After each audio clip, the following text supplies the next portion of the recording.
Bonsoir à tous, bonsoir à toutes, mesdames, messieurs, chers amis du Luxembourg, de la France, de la Belgique, de l'Allemagne.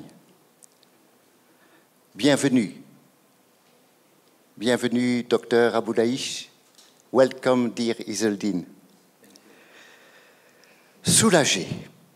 Vous savez à quel point nous nous sentons soulagés d'arriver ici ce soir, au terme d'une semaine bien chargée et d'une journée aujourd'hui encore bien chargée.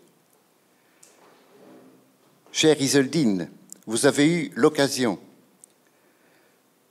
depuis lundi dernier, de faire une petite expérience du Luxembourg, d'une famille d'accueil, de 2 lycées, de partis politiques, du Centre hospitalier du Luxembourg, de radio, de TV et de 3 ministères, Affaires étrangères, coopération, éducation. Vous avez même visité Schengen, ce petit village où ont été signés les accords de Schengen. Ce fut, pour moi, une expérience émouvante que de découvrir votre émotion, your emotion in Schengen. Votre émotion à vous, un Palestinien, un réfugié palestinien de Gaza, devant cet endroit hautement symbolique de l'unité européenne, de la paix et surtout de l'ouverture des frontières. Ça parle à un Palestinien, l'ouverture des frontières. Vous êtes un militant de la paix, de l'unité.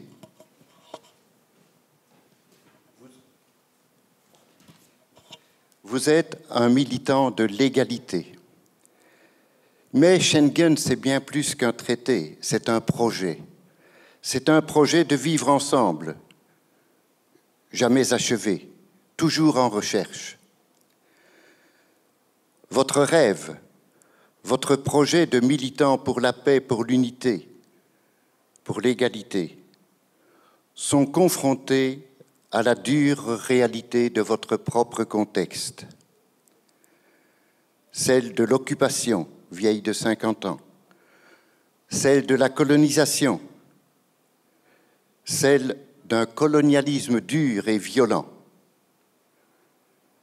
Et plus encore pour vous, un père de famille, celle de la mort violente de vos 3 filles, de 3 de vos filles, et d'une nièce, tuée dans un double bombardement de votre maison par un tank israélien. Merci, chère Iseldine, de nous avoir accompagnés tout au long de cette semaine. Merci d'être avec nous ce soir pour nous partager vos expériences, votre cheminement, votre recherche sur cette paix à inventer dans la justice, l'égalité des droits et la dignité de chacun. Avant de vous passer la parole, ainsi qu'à Nathalie, qui va dialoguer avec vous et ouvrir la soirée de cette manière, et qui va nous aider à dialoguer entre nous par après, il y a quelques indications pratiques sur lesquelles il est important que nous insistions au cours de cette soirée très spéciale en situation aggravée de Covid. Donc, vous l'avez remarqué, nous sommes ici dans 3 salles, grâce à l'ingéniosité et à la solidarité des techniciens de Neumünster. Nous avons pu organiser une salle ici et 2 autres salles. Il y a un streaming dans les 2 autres salles et la soirée est retransmise directement sur YouTube. Donc, vous êtes invités à garder votre masque pendant toute la conférence. Je sais combien c'est désagréable, mais c'est comme ça. Si vous êtes un couple, vous pouvez rapprocher vos 2 chaises à condition de vous rapprocher du mur, d'un côté ou de l'autre. La traduction simultanée est assurée de l'anglais vers le français, du français vers l'anglais. Merci à Sébastien et à Marilyn.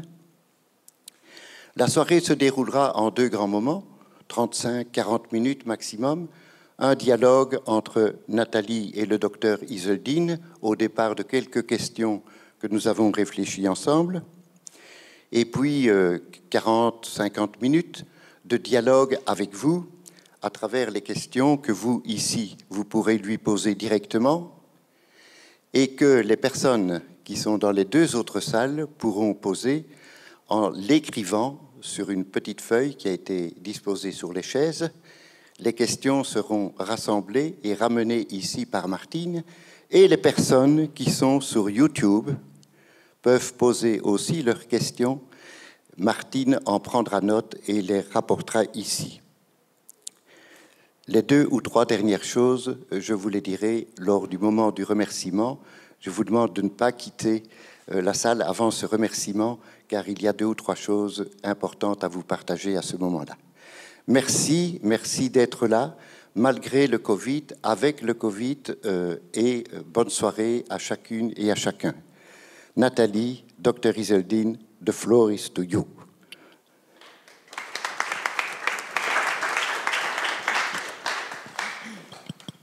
Bonsoir à tous. Bonsoir aussi à ceux qui nous regardent sur l'écran et sur Internet éventuellement. I will speak in English to you. Et je vais parler I find it more natural to me because I will speak to you, so I will speak in English to you. And our en anglais, et nos interprètes vont interpréter vers le français. Iseldine, la plupart des gens nous connaissent comme le docteur de la bande de Gaza. Mais vous êtes aussi un père de famille avec 8 enfants, dont 3 filles sont mortes. Vous avez encore 5 enfants. Vous connaissons aussi, à travers de votre livre, je n'arriverai point. C'est une vie très triste, mais ce n'est pas seulement triste, votre vie. Vous avez beaucoup d'autres histoires qui ne sont pas tristes. Vous parlez du succès que vous avez eu dans votre vie. Alors, ma question à vous, en parlant à la version privée, Iseldine, d'où prenez-vous la force d'arriver à ce que vous allez joindre dans votre vie? Comment est-ce que vous arrivez à ça? Merci. C'est un grand honneur. En particulier à ce moment dans l'histoire du monde, nous vivons une guerre contre l'humanité par le virus COVID-19. Et ce que je vois, c'est que nous devons travailler tous ensemble contre cet ennemi. Je suis là pour vous parler avec le cœur ouvert, l'esprit ouvert, mes yeux ouverts, mes oreilles ouvertes. Comme un père, comme vous avez dit, Nathalie. Parce qu'à la fin, je suis père, je suis un être humain. Mes fils, parfois, me demandent ça. Comment tu te ressens? Je dis, je suis votre père. À la maison, je suis le père d'autres êtres humains. Et moi, je veux envoyer un message à ce monde. Et un message d'espoir.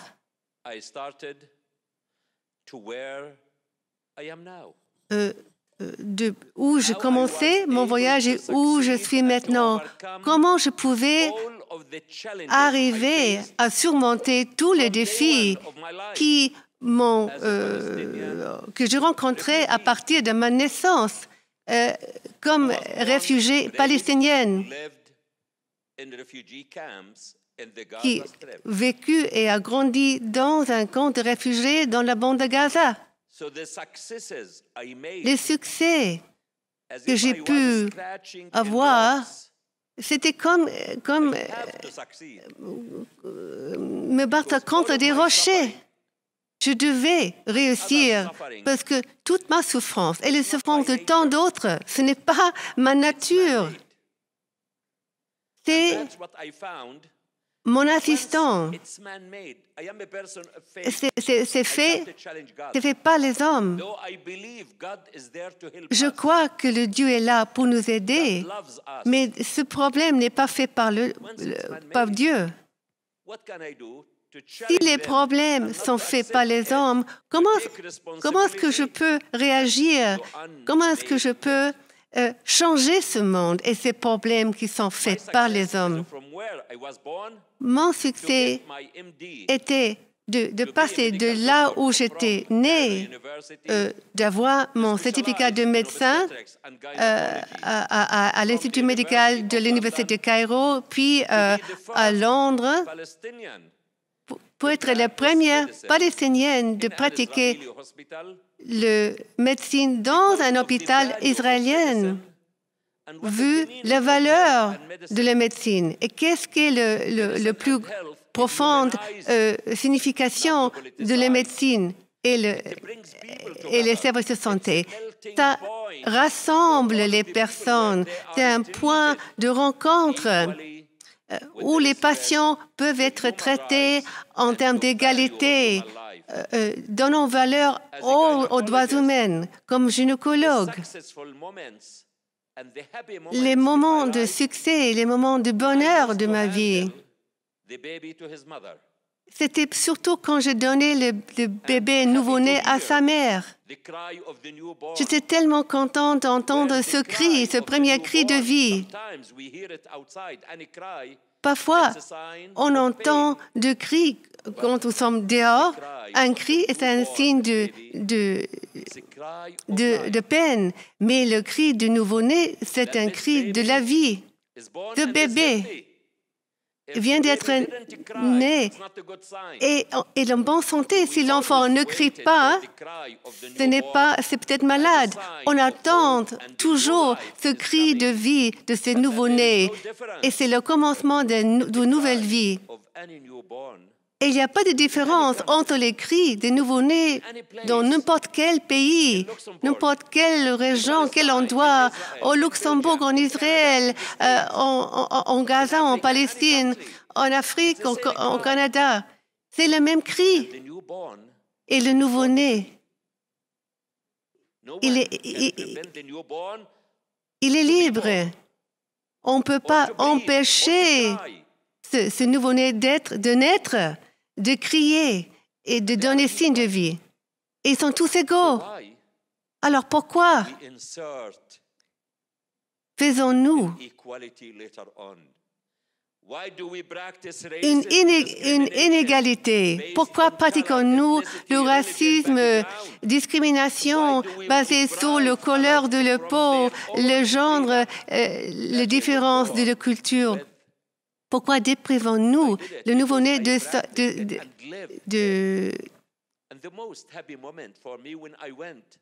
sa vie qui commence avec cette liberté? Le meilleur moment pour moi, quand je suis allée à l'université Harvard, comme réfugiée palestinienne qui était vraiment dans de tous mes rêves. Mes parents n'avaient pas l'argent, même pour m'envoyer à l'université de Caire. Je devais toujours travailler pour avoir une bourse d'études, pour prouver mes capacités et lancer un défi à la vie.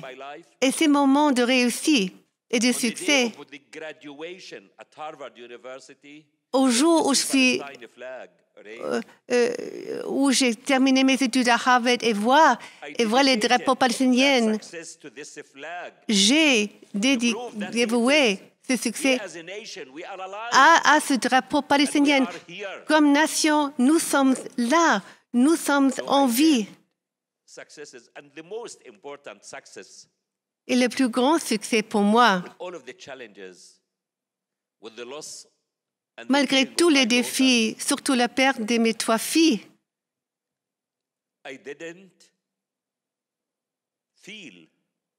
je n'ai pas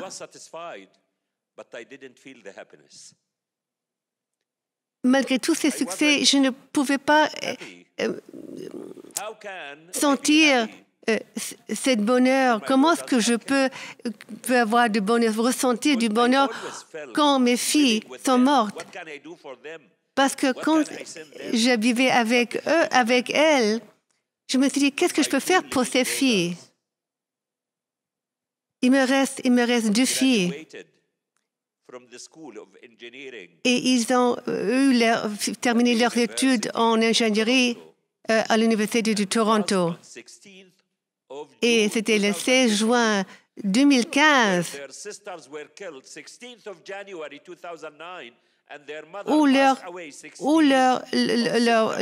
grande sœur était tuée en 16 janvier 2009 et leur mère Nadia était morte quelques mois avant cela. L'autre moment de bonheur était aussi le moment où mon autre fille était promise en mariage à son ami. Voir mes enfants contentes, prospérantes et s'engageant dans ce monde, ça, c'est un moment de bonheur. Thank you. Still, I would like to insist. Can you, Merci. Je voudrais revenir. Comment vous faites pour ne pas tomber dans la haine après l'assassinat de vos filles? Il ne faut pas être prisonnier dans cette idée de la haine, de la revanche, car certaines personnes attendaient uniquement que je sois plein de haine, de revanche, de désir de revanche.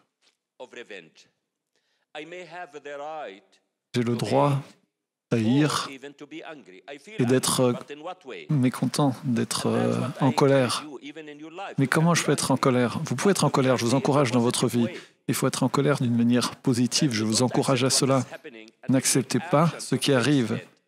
Il faut tenter de réparer, mais ne pas être impacté par la haine. La haine, pour moi, c'est une maladie. C'est une maladie qui détruit, qui contamine et qui touche ceux qui en sont les victimes. Si vous voulez aller de l'avant, il ne faut pas laisser. Aucun de nous doit être impacté par la haine. Vous avez vu avec le Covid, on essaye de l'éviter, on met des masques, on prend nos distances, on se protège pour être en bonne santé. Donc en même temps, ne pas mettre de masque. Nous construisons des boucliers, des protections pour dire non à la haine, non à cette destruction qui nous touche. On doit rester à la maison.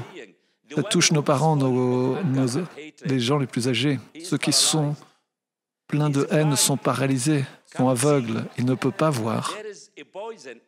Il y a un poison, c'est un cancer. La haine est un cancer qui vous mange et qui vous consume à l'intérieur. On ne le sent pas, la haine. On ne fonctionne pas d'une bonne manière, d'une manière saine, avec la haine. Avec la haine, nous ralentissons, nous sommes lourds, nous ne pouvons pas bouger. L'antidote à la haine, c'est ce que je dis, c'est le succès et toujours aller vers l'avant.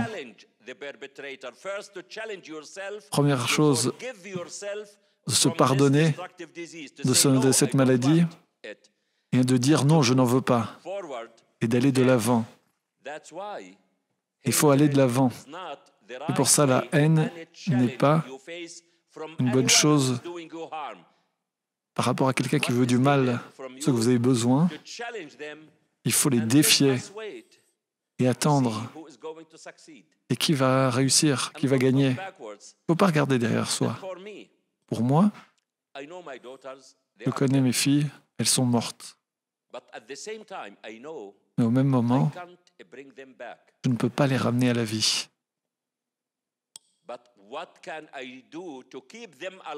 Mais que puis-je faire pour les garder en vie, dans mon cœur, dans vos cœurs, dans vos esprits, dans vos âmes? Mes filles ne sont pas mortes. Elles sont simplement loin de moi. Elles voyagent. Nous avons beaucoup de familles, d'amis. On ne les voit pas physiquement. Ils sont loin. Mais je les vois. Je leur parle. Elles me manquent. J'ai besoin d'elles. Je suis là à cause d'elles, pour répandre leur message sacré et les garder en vie dans le cœur de chacun et d'envoyer ce message sacré, d'aller de l'avant. Cette violence ne va pas se résoudre avec de la violence. Les meurtres ne vont pas se résoudre avec la revanche. Il y a une méthode alternative. Le pardon, la résilience, la tolérance, la gentillesse. Et certaines personnes pensent que la gentillesse, la tolérance, la résilience et l'empathie sont des signes de faiblesse. Ils se trompent, ces gens-là. Ils ne comprennent pas qu'il faut énormément de courage et d'énergie pour être tolérant, pour être résilient et empathique, plutôt que d'être violent et mauvais avec les autres. Ça, c'est mon thème dans la vie pour aller toujours de l'avant. Et c'est ça que je vous demande, de prendre ce message dans votre vie et de le répandre à vos collègues, à vos familles, aux amis. C'est la meilleure manière et la moins chère pour notre santé et pour notre bien-être. Merci. Le message était très clair. On pouvait être en colère, mais on doit être empathique. J'aime beaucoup cette idée. Je voudrais aller à un autre niveau, s'il vous plaît. Les Nations Unies ont déclaré que Gaza serait invivable en 2020, et nous sommes en 2020. Vous êtes de Gaza. Vous pouvez peut-être nous dire comment est la vie à Gaza? Pas uniquement par rapport au Covid, mais en général. Nous savons que les mauvaises conditions sont terribles, mais pouvez-vous développer sur le sujet de Gaza et les conditions de vie sur place? Je crois que vous avez entendu parler de la situation en Palestine et à Gaza en particulier. Que savez-vous à propos de cela? Je vais à Gaza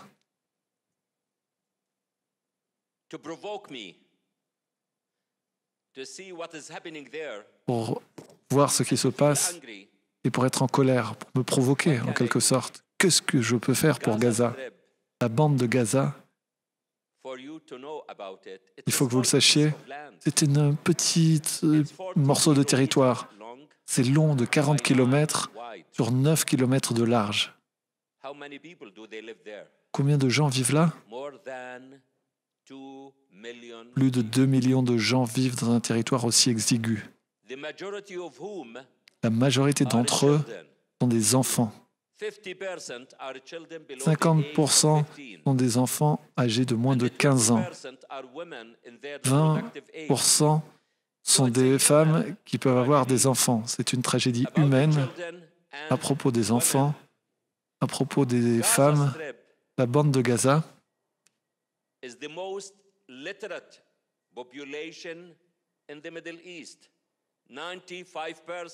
95% sont éduqués. Et ils ont le plus grand nombre de gens diplômés. Il manque de la chose la plus importante et vitale,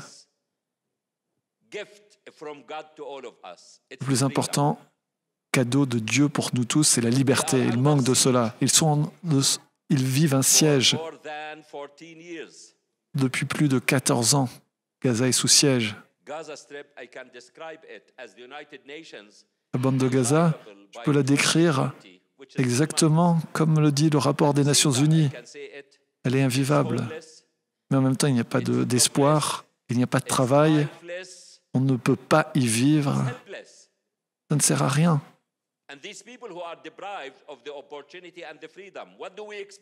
Et ces gens qui sont privés de liberté et d'espoir, qu'est-ce qu'on attend d'eux? J'étais à l'école européenne et aussi au lycée Leinster, à Young Leinster, et j'ai demandé aux étudiants, et je vous demande à vous également, comment pouvez-vous tolérer, ou jusqu'à quand pourrez-vous tolérer de ne pas avoir d'électricité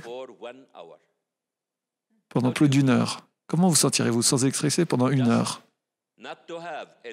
Juste le fait de ne pas avoir d'électricité pendant 1 heure. Ou ne pas avoir Internet pendant 30 minutes. Ou votre téléphone n'est pas connecté à Internet quand vous en avez besoin.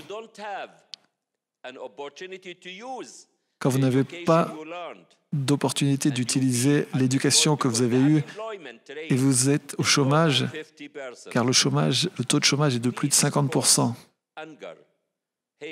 De la colère, du désespoir, de la frustration. Mais le plus dur, c'est que le monde regarde ce spectacle. Et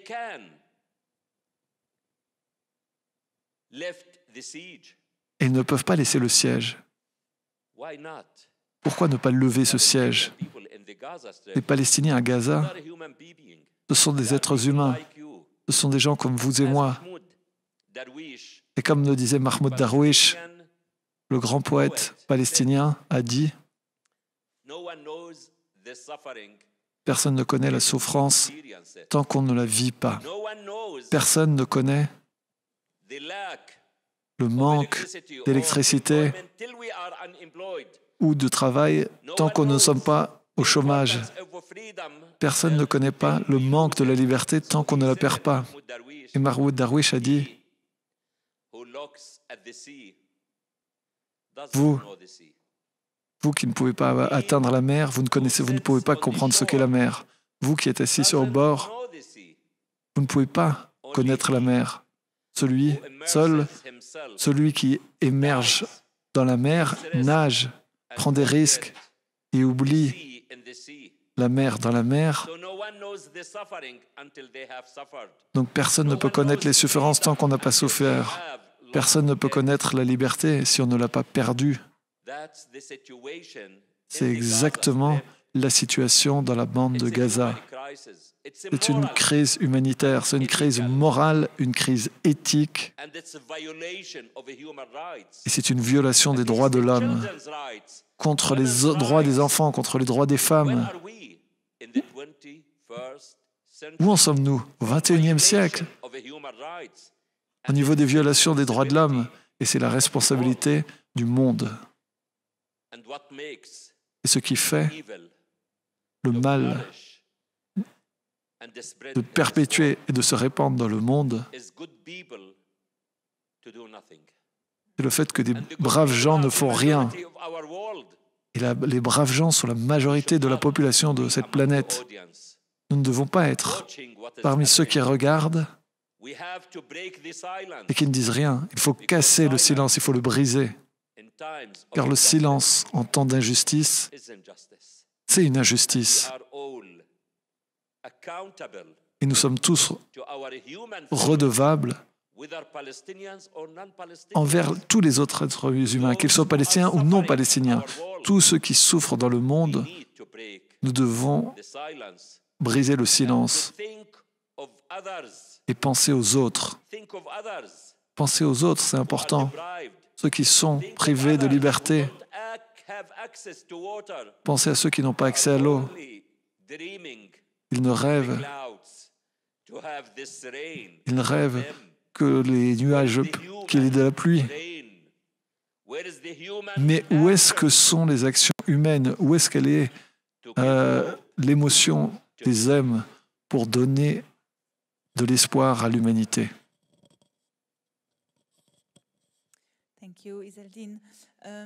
Merci Ezeldine. Vous nous avez dit que le problème est à cause des hommes, à cause des êtres humains. Notre ONG, le Comité pour une paix juste au Proche-Orient, depuis plus de 16 ans, depuis 17 ans, nous travaillons contre l'occupation. Nous parlons de l'occupation, mais pourtant elle s'enracine de plus en plus, on le remarque sur le terrain.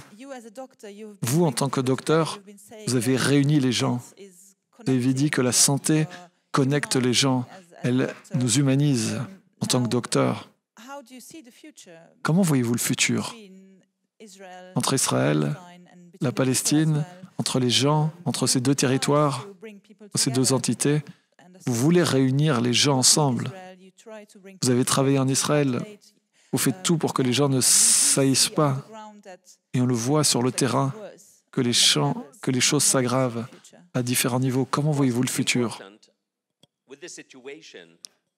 Bien sûr, il est important, vu la situation en Palestine, avec l'occupation, avec la détérioration de la situation en Palestine et pour les Palestiniens. Mais les Palestiniens sont toujours là. Et le plus important, ils ont foi et confiance en leurs droits. Ils sont enracinés là. Ils sont toujours présents. Ils n'ont pas d'autre endroit où aller que leur terre natale, que la Palestine. Honnêtement, pour moi, en tant que Palestinien, je le vis au Canada, mais la Palestine, c'est ma maison. Mes filles, elles sont en moi.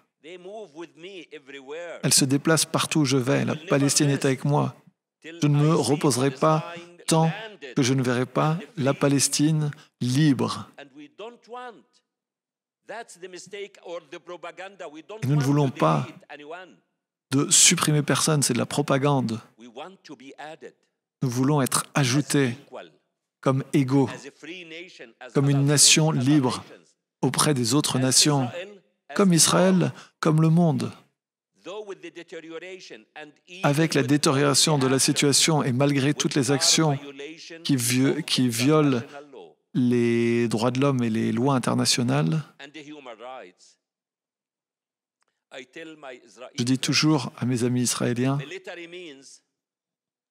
utiliser des méthodes militaires n'amèneront jamais à une fin. Oui, vous utilisez les militaires, les moyens militaires. Vous avez un succès, une sécurité jusqu'à un certain niveau. Mais cela n'est pas durable. Ce sera uniquement temporaire, car je ne vais pas porter un pistolet toute ma vie. Vous n'avez pas porté une épée toute votre vie. Il faut apprendre de l'histoire. Il y a des empires qui sont au top et qui s'effondrent par la suite. Et moi, dans ma vie de tous les jours, je ne peux rester les Édines enfants. On arrive à un sommet et enfin, on descend progressivement. Et c'est la seule chose pour leur liberté, pour leur sécurité, pour leur indépendance et leur futur. Tout cela dépend et est connecté aux Palestiniens, à la liberté des Palestiniens, à la sécurité des Palestiniens, au fait de vivre en paix, à l'indépendance et au futur des Palestiniens, basé sur l'égalité et la justice, pour vivre comme des voisins égaux, non un occupant et un occupé, un oppresseur et des oppressés, mais comme deux nations, deux voisins qui partagent une terre ensemble. Pour moi, les Palestiniens et les Israéliens, ce n'est pas comme nous le voyons. Chacun pense qu'il vit dans son propre pays. C'est artificiel. Nous sommes connectés comme des jumeaux. On n'a pas d'autre choix. Vous ne pouvez pas en séparer un et le chasser. Il faut trouver le moyen de vivre en harmonie, et même avec du respect, et se comprendre et savoir que nous sommes des voisins égaux. Où que nous allons avec ces décisions, avec ces violations, avec ces annexations, avec ces colonies, il n'y a aucun autre choix que prendre ces faits. Nous sommes là, ils sont là, et il faut que nous nous affrontons en face. Il faut que nous parlons ensemble, affronter dans le sens se rencontrer, Pas utiliser des moyens militaires, pas tourner le dos, pas utiliser le pouvoir. Ce n'est pas avec la force qu'on arrivera à la paix. S'il y a une paix par la force, ce n'est pas une véritable paix. La paix, elle doit être faite par des choix. Et je le dis, plus nous transpirons pour la paix, plus nous nous battons pour la paix, moins nous saignons pour.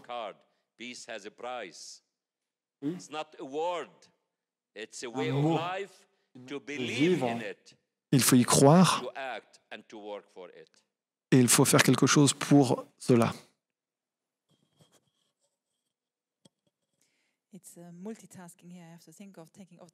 C'est beaucoup à faire, de choses à faire en même temps. Et ma dernière question.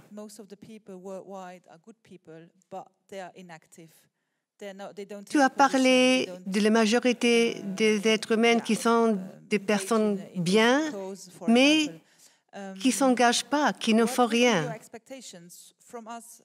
Qu'est-ce que vous attendez de nous et au niveau politique? Qu'est-ce que vous attendez du Luxembourg et de la politique luxembourgeoise? Ce que j'attends, mon désir, serait d'assumer une responsabilité individuelle. Parfois, on essaie d'éviter cette responsabilité, ou donner le blâme à quelqu'un d'autre, ou on dit « je suis frustré et je n'arrive à rien faire ». Moi, je vous dis, il y a tellement de choses qu'on puisse faire. N'attendez pas que les autres agissent. N'attendez pas que les autres fassent quelque chose. Peu importe ce que vous faites, ça change quelque chose dans la vie des autres. Comme ma fille, Hassan, à 14 ans, disait, tout commence petit, mais devient grand. Tout commence quelque part, mais se répand partout. Regardons, nous sommes un petit nombre de personnes, mais je suis convaincu que notre message va se répandre, va être contagieux et trouver des écouteurs dans d'autres groupes, dans d'autres personnes. Alors, il faut briser le silence, s'engager dans des groupes, faire le volontariat. Essayez de vous engager au Moyen-Orient, en Israël, en Palestine. Sachez ce qui se passe là-bas. Parlez avec votre membre du Parlement. Faites quelque chose dans votre communauté qui va améliorer votre communauté, qui donnerait le sourire à quelqu'un de visiter un hôpital. Ce n'est pas une question d'argent. Beaucoup de gens pensent ça. Non, il faut des efforts, votre énergie, votre éducation, vos connaissances. En faisant une petite chose, vous pouvez faire une très grande différence. Et quand vous entendez quelque chose dans les médias, ne croyez pas forcément. Être critique, cherchez la vérité. Parce qu'il y a tellement de mésinformation, propagande dans ce monde. Nous le savons. Il ne faut pas nous laisser emprisonner. On a le problème avec Covid. Nous ne sommes pas sûrs de ce qui se passe. On demande quand on aura un vaccin qui sera efficace contre le virus ou dans d'autres nouvelles mutations qui vont arriver. Non, il faut être critique. Regardez, cherchez la vérité. Commencez avec des petites actions.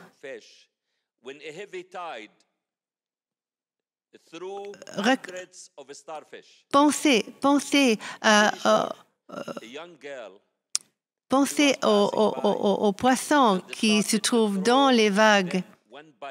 Et une petite fille voit des des poissons qui sont sur la plage et elle commence à les relancer dans la mer.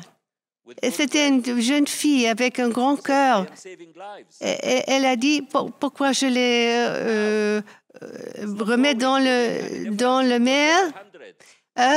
Je veux sauver des vies. Il dit, mais il y en a des centaines. Mais elle a dit, non, mais je sauve quelques vies. Elle a essayé de sauver un poisson. Ça fait une différence à ce poisson-là.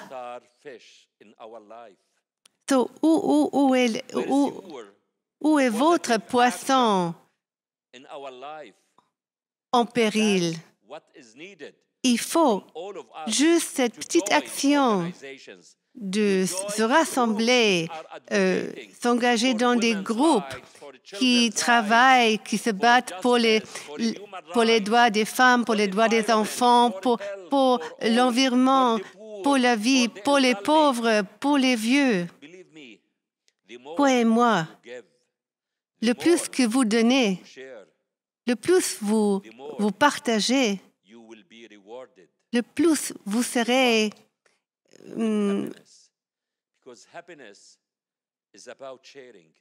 augmenté en bonheur. Parce que le bonheur, c'est le partage. Plus que vous partagez, plus vous serez contente. Juste toucher un enfant ou aider un vieux homme à traverser la rue. Comment est-ce que tu te ressens ce jour-là? Ça fait du bien. Commencez avec des petites actions. À la fin de la journée, si tu n'as rien fait de bien, tu n'as pas causé du dommage à personne. Merci, Iseldine. Peut-être on peut maintenant ouvrir le micro pour questions de notre public. Si vous avez une question, venez s'il vous plaît devant au micro. Armand, si vous voulez poser votre question, il faut venir au micro et garder votre masque et ne touchez pas au micro. Merci.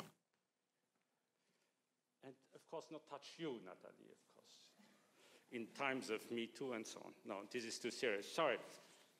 Doctor, my name is Armand Kless. Docteur Iseldine, j'ai du mal avec le masque, mais quand même.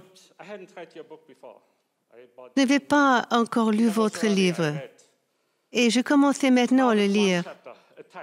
Et j'ai lu une partie du chapitre qui s'intitule « L'attaque ». Honnêtement, j'étais ébranlée. J'ai commencé à pleurer.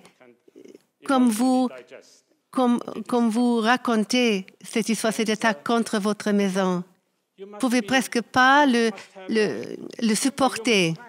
Alors, je me suis dit, vous devez avoir un courage qui est plus qu'humain. Si moi, je vais souffrir quelque chose 10 fois moins, j'aurais été ébranlée, cassée.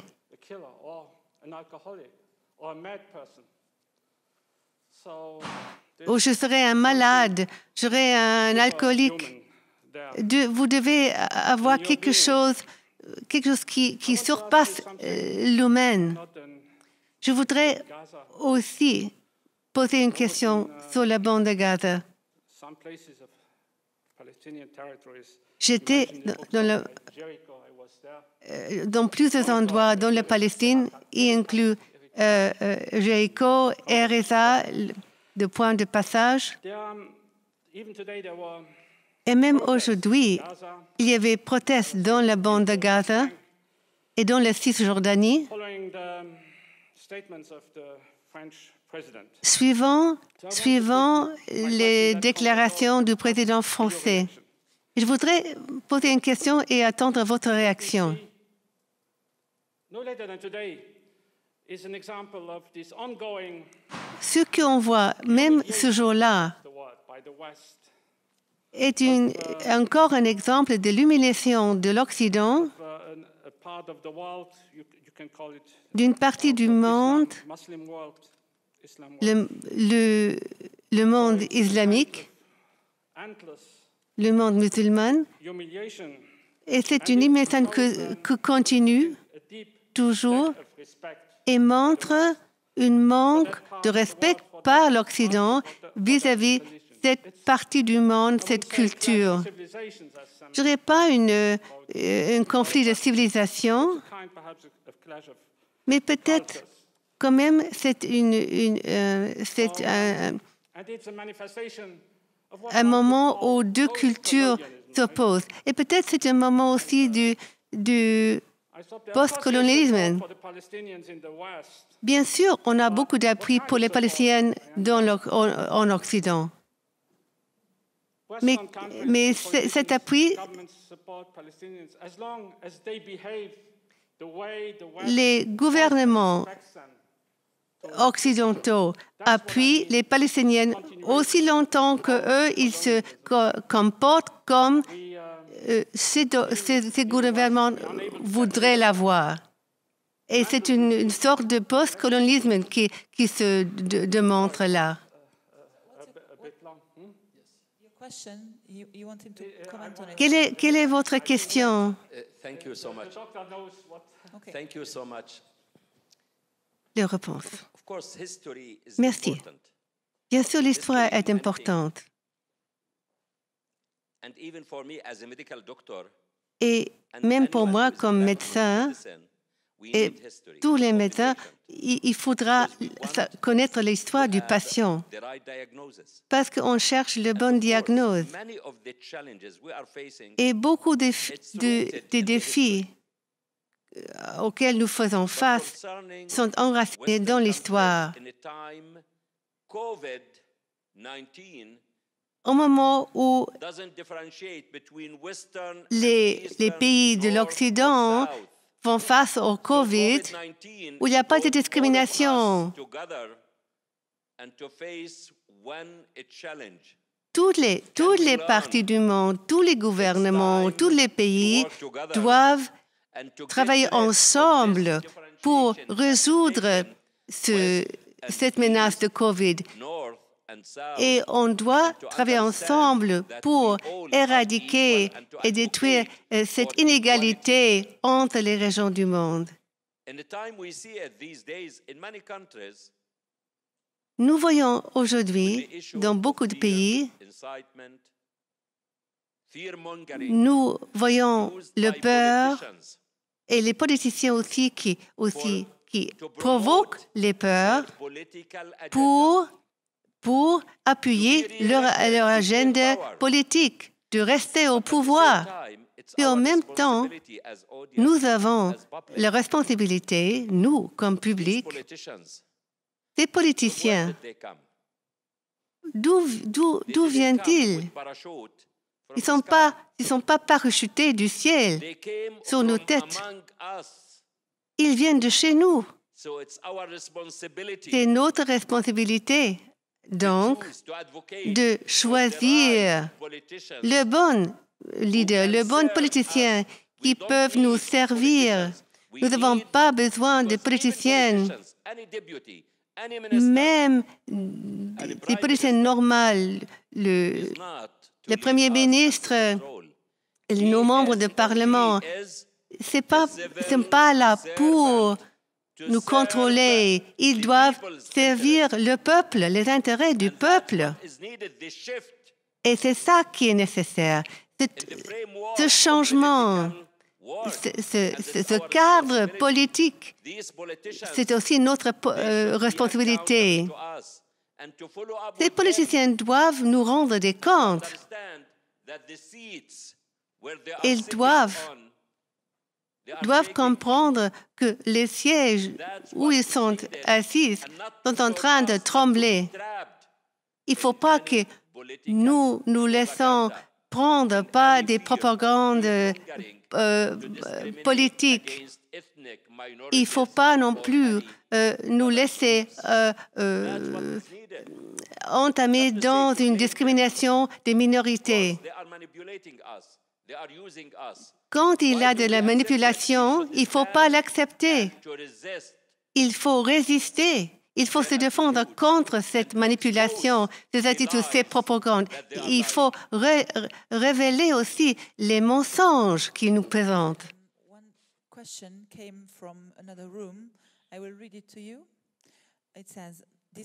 Une question vient de l'autre salle. Malgré les injustices et vos souffrances, depuis quand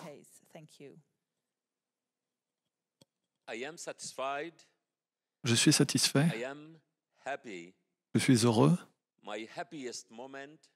Mon plus grand moment de bonheur, c'est quand je suis avec mes enfants. Je suis une personne qui aime la famille.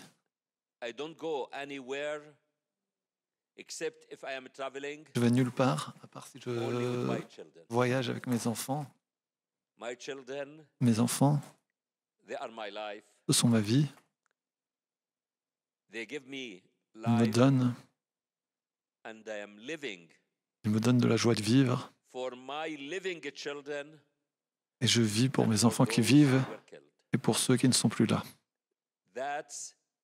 Cela, ma vie. Et aussi, je n'oublierai jamais d'où je viens. Ceci, je suis palestinien, je suis un réfugié palestinien, je viens d'un camp de réfugiés. Je connais la souffrance. Je n'oublierai jamais les gens qui ont été derrière moi, partout. Et je ne peux pas aider les Palestiniens.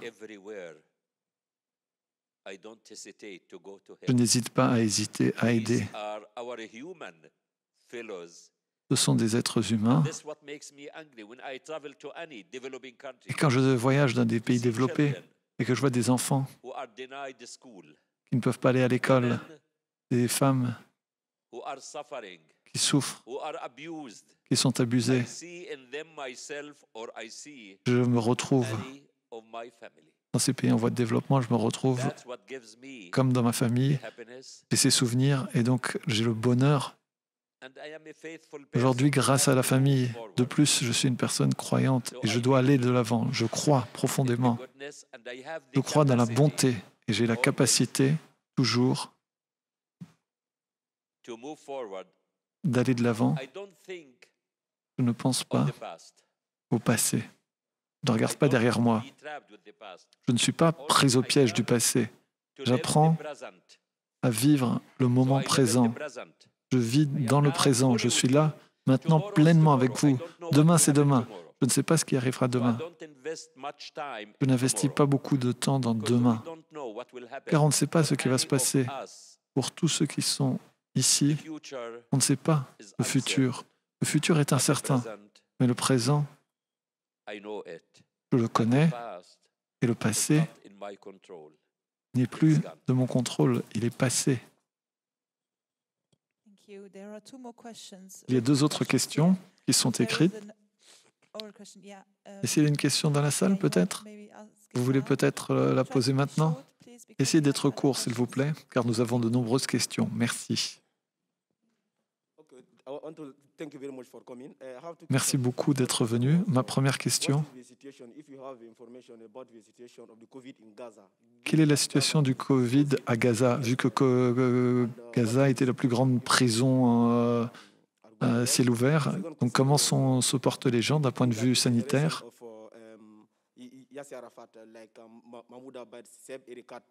À propos de la génération de Mahmoud Abbas et l'ancienne génération du Fatah et l'ancienne classe politique, pensez-vous qu'il faut promouvoir une nouvelle génération plus jeune ou continuer à s'appuyer sur ces dinosaures de la Palestine comme Mahmoud Abbas? Alors, à propos du Covid, dans la bande de Gaza,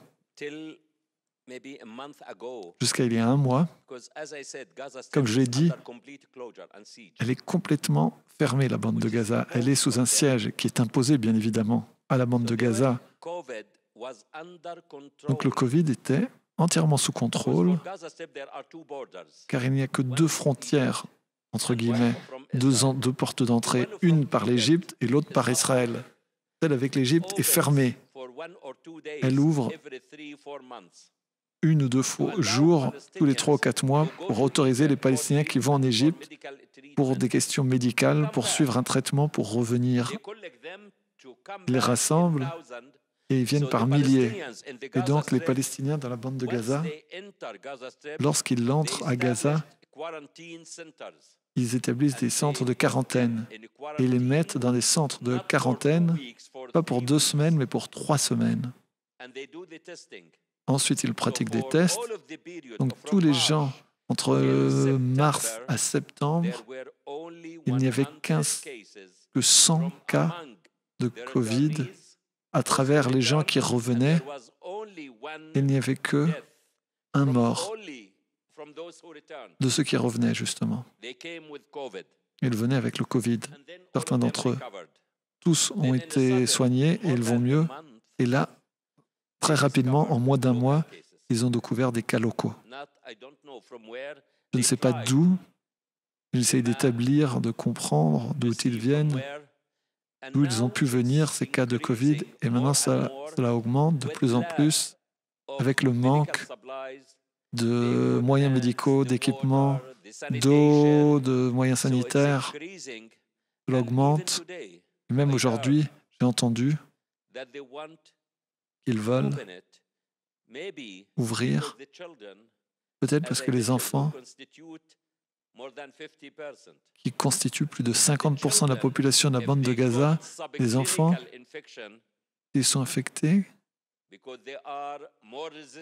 sont plus résistants, leur immunité, et cela ne va pas les toucher.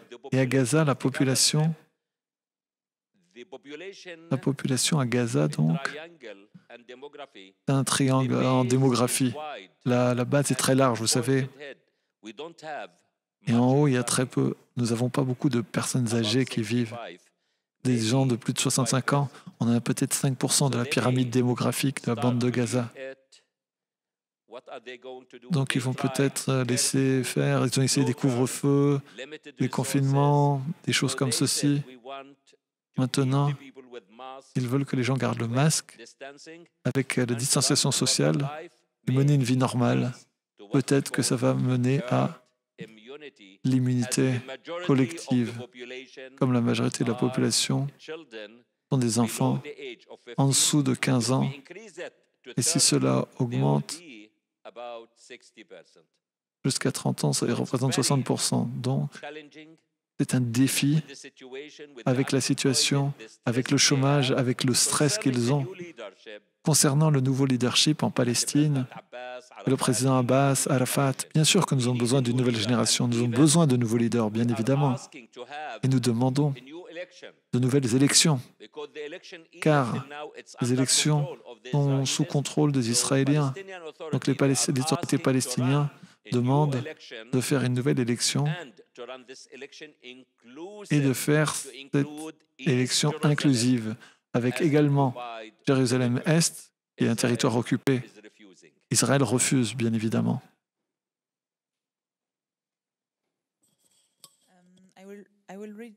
Je vais lire une des 2 autres questions. S'il vous plaît, pouvez-vous nous dire comment le mur a changé la vie à Gaza, le siège, et depuis qu'ils sont séparés des autres Palestiniens et aussi des Israéliens, car avant, il y avait des voyages. Est-ce que cela a créé plus d'extrémisme à Gaza, la séparation, et le mur et le siège? J'ai travaillé en Israël. Bien sûr, quand on parle de violence, qu'est-ce que c'est que la violence? La violence, elle est intentionnelle. C'est quelqu'un qui veut faire mal à quelqu'un d'autre, mais il ne faut jamais s'en prendre à quelqu'un qui se trompe. Il faut se demander, qu'est-ce qui se passe? Donc les Palestiniens à Gaza peuvent se demander, quelle vie ils mènent? Si votre fils, votre fille,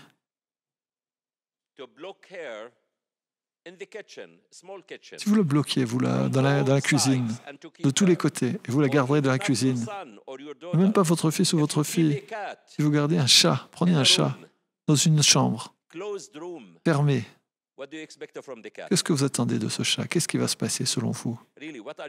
Franchement, qu'est-ce qui va se passer?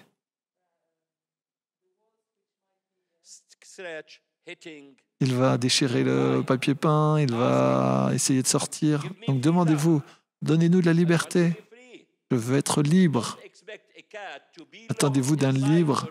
Est-ce que vous attendez d'un chat qu'il soit bloqué dans une chambre sans nourriture, sans air frais? Et après, on doit demander au chat d'être silencieux?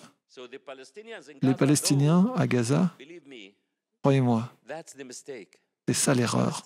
Les Palestiniens dans la bande de Gaza, en particulier les enfants et les femmes, j'ai fait une recherche, les enfants et les femmes à Gaza sont les plus résilients. Après les accords d'Oslo, les enfants palestiniens, avant les accords, c'était la première intifada. Ils avaient l'habitude de jeter des pierres sur les soldats israéliens et sur les tanks israéliens. Suite aux accords d'Oslo, et lorsque les tanks israéliens se sont retirés de Gaza, qu'est-ce qu'ils ont fait, ces enfants?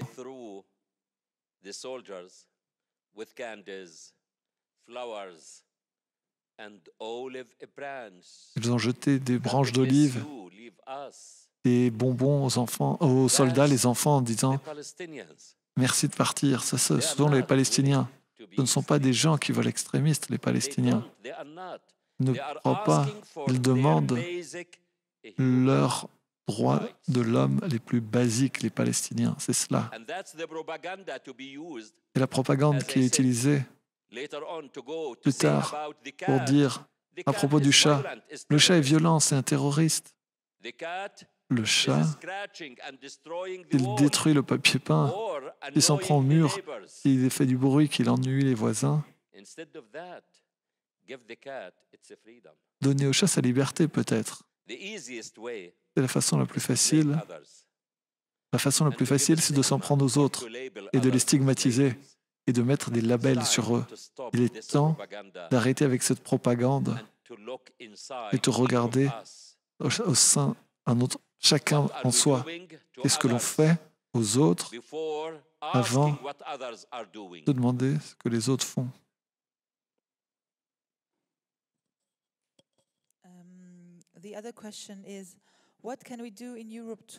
L'autre question est, qu'est-ce qu'on peut faire ici en Europe pour aider les Palestiniennes? Bien sûr, l'Europe, avec ses ressources, avec son expérience et avec l'appui qu'il donne aux Palestiniennes et l'autorité palestinienne, savez-vous que l'Europe est le plus grand appuyant économique de la Palestine et les Palestiniennes? Cet appui économique, il faut aussi ajouter un appui politique. Je ne dis pas qu'il ne faut pas appuyer l'Israël. Je dis aux Européennes, mettez-vous debout. Dites aux Palestiniennes, s'ils font des choses, des bêtises, ne faites pas ça. Mais l'Europe pourrait avoir une très grande contribution à faire dans le conflit entre les Palestiniennes et les Israéliennes. En particulier, Israël a été fondé après le Holocauste. Et qui a payé le prix pour ça? Les Palestiniennes. Pour résoudre le Holocauste et le problème des Juifs en Europe, il a fallu créer un problème en Palestine. Ça, c'est la déclaration de Balfour, où ils ont dit « À terre sans peuple, pour un peuple sans terre, ce n'est pas juste. » Je crois que l'Europe a un intérêt, mais aussi une responsabilité morale pour intervenir positivement pour résoudre ce conflit et le mettre et lui mettre un fin. Et les gens de l'Europe peuvent exercer une influence à travers leurs membres du Parlement, leurs leaders politiciens. Dans le travail de chacun, il faut expliquer ce qui se passe, ne pas se laisser manipuler, n'avoir peur. Comme Jésus a dit, cherchez la vérité et la vérité va vous libérer. Nous avons besoin de la vérité et nous avons besoin de votre action. Est-ce que nous avons d'autres questions à poser? Michel, et puis, willst du fangen? Michel et aussi quelqu'un d'autre?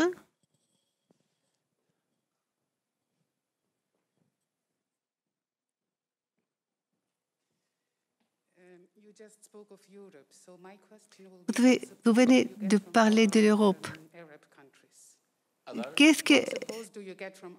Quel est l'appui que vous recevez des pays arabes? Pour vous, ou pour moi, ou pour les Palestiniens? Pour les Palestiniennes. Ici, madame, il y a deux choses. On a les pays arabes et les administrations au gouvernement arabe et aussi les peuples arabes. Il faut distinguer entre le public, le peuple et les gouvernements. Même en Europe et au Canada, je vois l'appui pour la Palestine et ce qui se passe en Palestine et Israël. Je vois que les peuples sont avisés. La même chose vaut pour les pays arabes. Certains pays arabes appuient de façon financière, pas comme c'était dans le passé. Et aujourd'hui, nous avons un grand problème avec certains leaders arabes qui pensent seulement à eux, qui veulent seulement rester au pouvoir. Nous, bien sûr, doivent dépendre un petit peu de certains leaders arabes, mais je ne suis pas optimiste. Nous comptons sur les populations arabes et ceux dans le monde, arabes, non-arabes, américaines, européennes. Il y a toujours des personnes qui savent la vérité et qui veulent nous aider. C'est ce que je crois. Et je crois que le moment est venu pour humaniser et non politiser ce problème. Ça suffit, les souffrances, le mort. Il faut dire, ça suffit. Il doit y avoir une autre façon de résoudre ce problème. Les Israéliens souffrent aussi parce qu'ils sont aussi en occupation. Ils vivent en dedans des murs.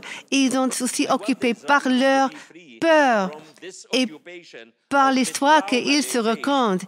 Ils sont en face à un trauma. Je veux aussi les Palestiniens regagner leur liberté de cette occupation israélienne. Tous et deux ces peuples sont occupés.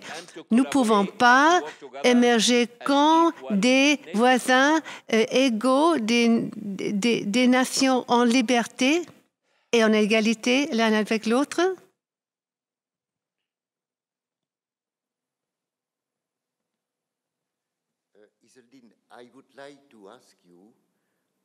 Iseldine, je voudrais vous prier de parler encore une fois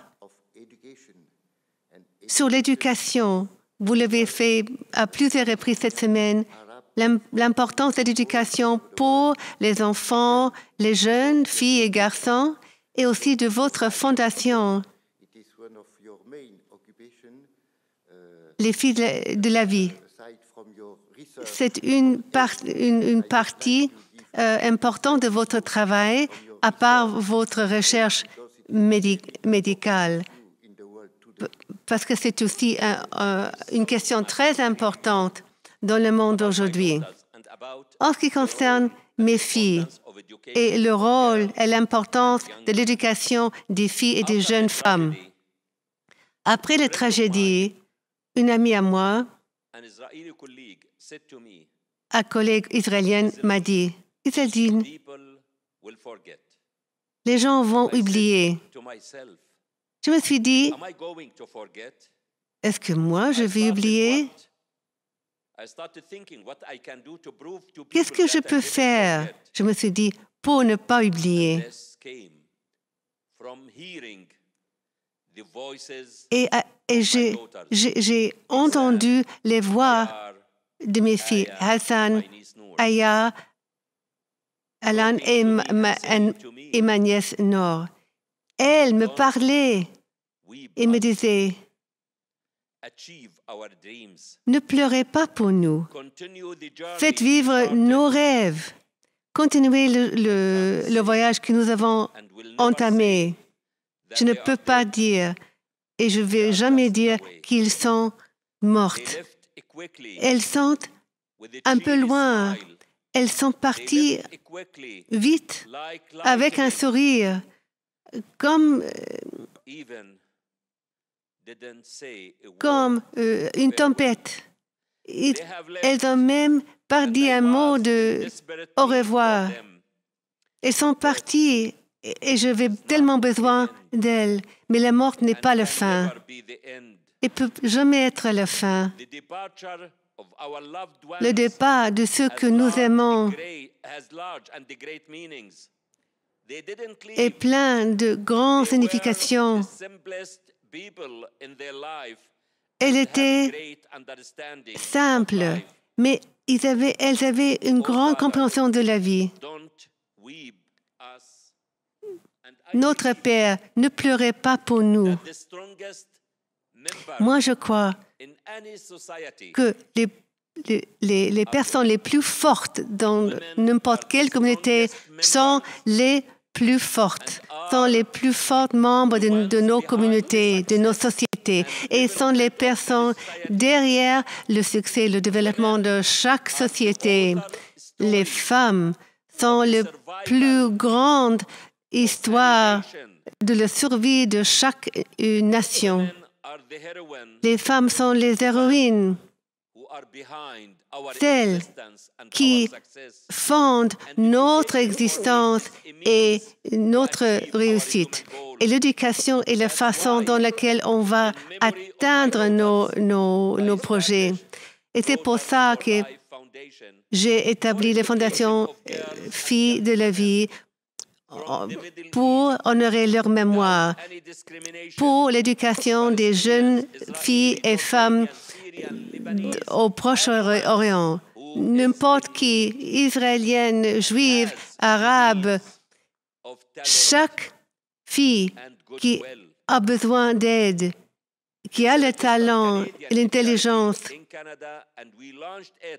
c'est une charité déjà au Canada et on veut aussi le lancer et l'expander en Europe. Et j'espère qu'il y aura des jeunes femmes qui peuvent venir ici au Luxembourg pour faire ces études dans les écoles ici et à l'université.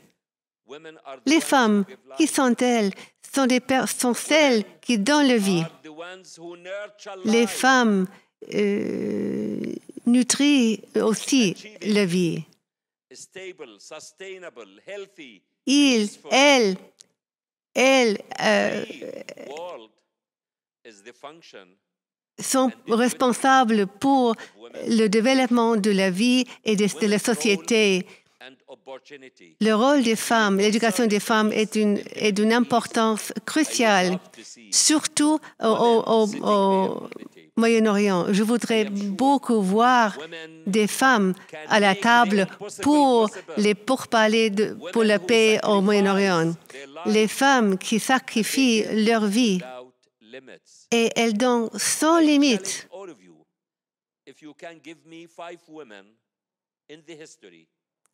Je vous demande à tout le monde ici, dites-moi 5 femmes qui ont provoqué des guerres. Les guerres sont faites par les hommes, mais l'empathie, la vie, sont créées par les femmes. Donc, il faut donner aux femmes les moyens pour réussir. C'est pour ça que j'ai créé la Fondation Filles pour la vie, pour prouver au monde qu'on a fait de la vie sur les cendres de la mort et du meurtre. On peut répandre la lumière et l'espoir. Et de chaque mauvaise chose peut naître une bonne chose. Et on peut transformer de chaque tragédie en quelque chose de positif.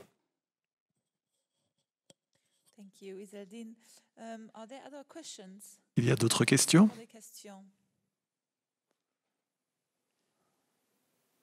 Non, je ne pense pas. J'imagine que dans l'autre salle non plus.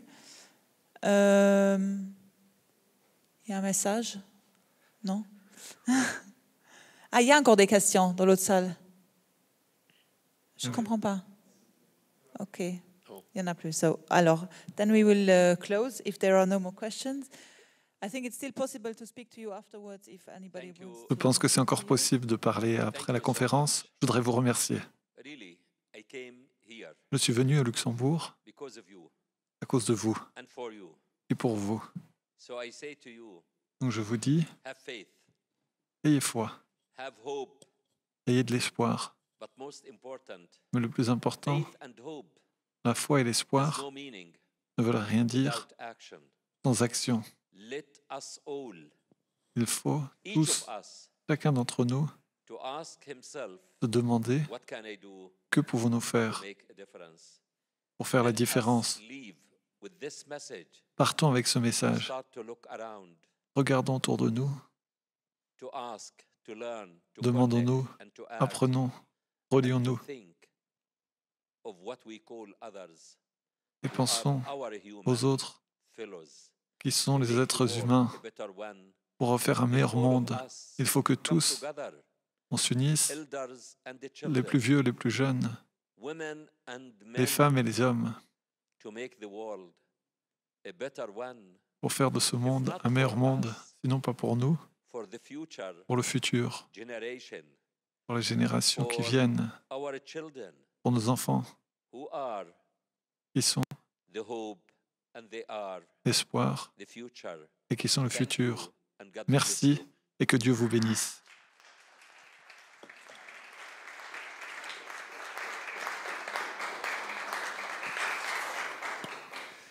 Merci, grand merci, Dr Aboulaïch, pour votre message, pour vos messages que j'entends depuis le début de la semaine et qui me travaillent de plus en plus.